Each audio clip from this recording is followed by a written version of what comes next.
বরিশালের স্ত্রীকে হত্যা করে লাশ গুম, স্বামীর মৃত্যুদণ্ড। কলাপাড়ায় আগুনে পড়ে 3 দোকান ভস্মীভূত, ক্ষতি প্রায় 40 লাখ টাকা। মাদারীপুরে সাপের কামড়ে কৃষকের স্ত্রী নিহত। বরিশালের শতবর্ষী ডিসি লেকে দেওয়াল নির্মাণ নিয়ে প্রতিবাদ মামলা। মেহেন্দিগঞ্জে কৃষককে ডাকাত আখ্যা দিয়ে মারধর, সংঘর্ষে আহত 8। তালতলীতে 270 পিস ইয়াবাসহ মাদক ব্যবসায়ী আটক।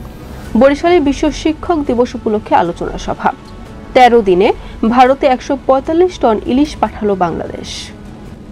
আসসালামু আলাইকুম। বরিশাল.নিউজ থেকে রাত 9টার শীর্ষ সংবাদে আমি ফারহানা করিম তুলি। এতক্ষণ শুনেন সংবাদ শিরোনাম, এখন বিস্তারিত। বরিশালের মুলাদিতে যৌতুক না পেয়ে স্ত্রীকে হত্যা করে লাশ গুমের দায়ে স্বামীকে মৃত্যুদণ্ডের আদেশ দিয়েছেন আদালত।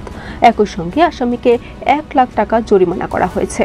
পটুয়াখালীর কলাপাড়া উপজেলার লতাচাপড়ি ইউনিয়নের মম্বিপাড়া নতুন বাজার গ্রামে ভয়াবহ অগ্নিকাণ্ডে 3টি দোকান ভস্মীভূত ও 2টি আংশিক ক্ষতিগ্রস্ত হয়েছে।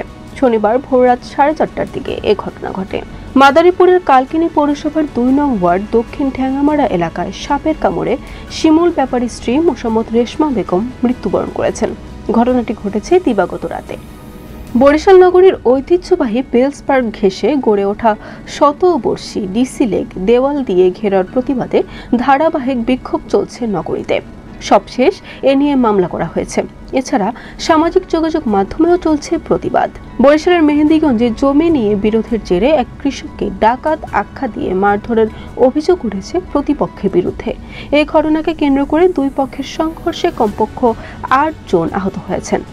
বরগুনার তালতলীতে 270 পিস ইয়াবাসহ সোহাগ ভুইয়া নামে এক মাদক কারবারিকে আটক করেছে নৌবাহিনী।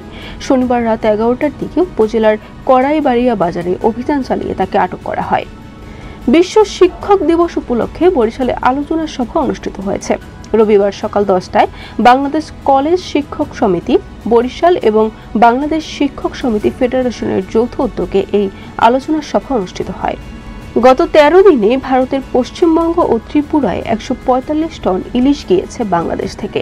পশ্চিমবঙ্গের মাছ আমদানিকারকেরা এ তথ্য জানিয়ে বলেন, ভারতে বাংলাদেশে ইলিশ রপ্তানি এবছরই সবচেয়ে কম হয়েছে। বরিশাল.নিউজ।